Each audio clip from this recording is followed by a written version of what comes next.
Bonjour, me revoilà pour une nouvelle vidéo. Cette fois-ci, on va parler de l'historique de la psychiatrie. Donc, on avait vu précédemment que la psychologie était étroitement liée à la psychiatrie. Donc là, on va faire un focus sur l'historique de la psychiatrie. Ça sera en deux vidéos. Sur cette vidéo, on va voir la période allant de l'Antiquité à la Renaissance. Bien sûr, ça ne sera pas une énumération de dates, mais simplement voir comment la psychiatrie a évolué, les traitements, le développement des structures. J'espère que ça va vous intéresser. Si c'est le cas, n'oubliez pas de me mettre un petit j'aime, ça fait toujours plaisir. Et je vous dis à de suite sur YouTube.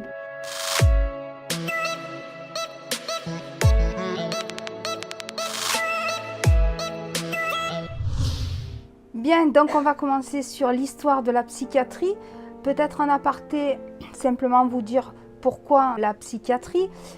Comme on vous expliquait dans les premières vidéos, historiquement, la psychologie est très étroitement ou influencée par la psychiatrie, le côté donc médical et la philosophie. Donc là, on va faire l'historique, l'histoire de la psychiatrie. Donc la psychiatrie, simplement, c'est la discipline médicale qui s'intéresse aux maladies mentales. Donc ça veut dire que dans ce cadre, elle fait des diagnostics, elle fait des pronostics. Est-ce que la maladie mentale, elle est aiguë ou chronique?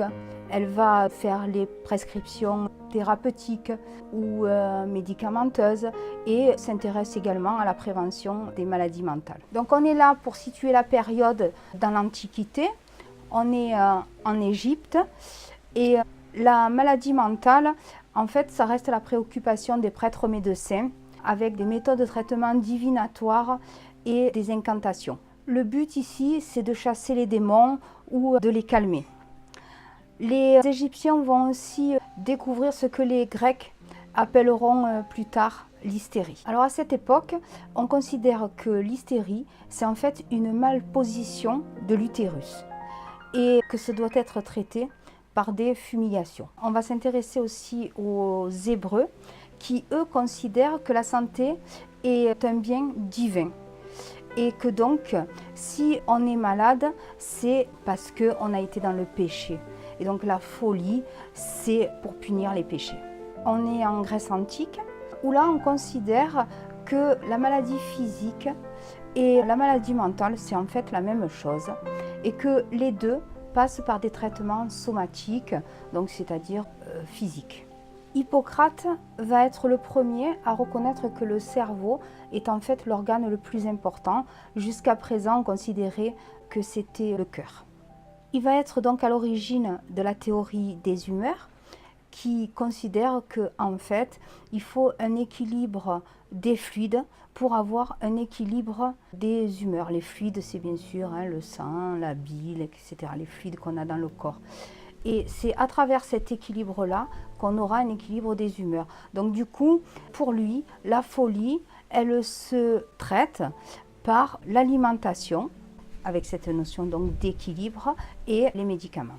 À cette époque, on va faire les premières classifications des maladies mentales et on va commencer à mettre l'accent sur l'importance de la relation entre le malade et son médecin. Ça va être le tout début où on va commencer à parler de la suggestion.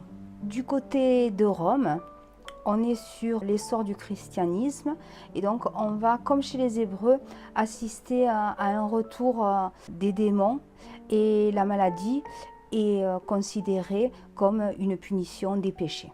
On a ici Galien qui considère qu'en fait la maladie mentale, elle est liée à une lésion des organes. Et donc il va reprendre la théorie d'Hippocrate, la théorie des humeurs, pour aller un petit peu plus loin et parler de la théorie des tempéraments. Et donc lui, il met en perspective par exemple le sanguin avec un déséquilibre du fluide du sang. Donc pour lui, la maladie mentale, c'est lié à un déplacement des organes et à des causes affectives.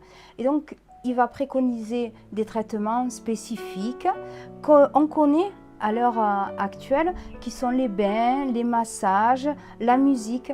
Donc finalement, il y avait déjà les premières prémices de ce qui se fait actuellement. Voilà, une avancée quand même importante par rapport aux démons qu'on évoquait tout à l'heure. On est maintenant au Moyen-Âge, vous voyez, on avance. Et c'est à cette époque qu'on va assister à la création des premiers établissements pour les malades mentaux, donc qui sont quand même sensiblement différents de ce qu'on peut connaître aujourd'hui. Donc à cette époque-là, la maladie, on est toujours dans le christianisme, donc la maladie, elle est toujours liée aux démons et aux péchés qui sont punis au travers de la maladie mentale.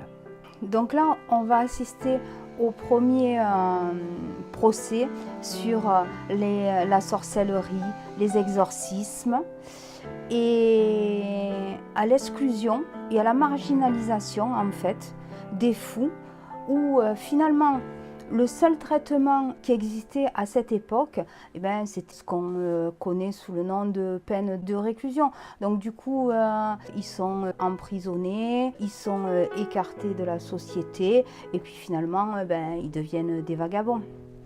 On est maintenant à la Renaissance et c'est une période pour la psychiatrie qui va s'appeler le grand renfermement. En fait, c'est une période où la médecine va quand même très peu évoluer. En revanche, on a de l'urbanisation, on a beaucoup de guerres et la conséquence va être qu'il va y avoir beaucoup de mendiants, qu'il va y avoir beaucoup de pauvreté. Et donc, il y a une décision politique qui est prise pour faire taire cette folie. Et on va assister aux premiers établissements qui vont prendre en charge les aliénés. Mais je vous ai dit qu'en fait, c'était l'enfermement des fous, mais dans ces enfermements, en réalité, on va dire qu'il globalement, il devait y avoir 10% de fous. Les autres, c'était des prostituées, c'était des mendiants, c'était des nains, c'était des enfants qui étaient devenus orphelins avec la guerre et qui traînaient donc dans les rues. Et toute cette mendicité, elle a été réprimée par la politique de l'époque et donc enfermée dans ces établissements qui en fait, ces établissements, ce sont les anciennes léproseries.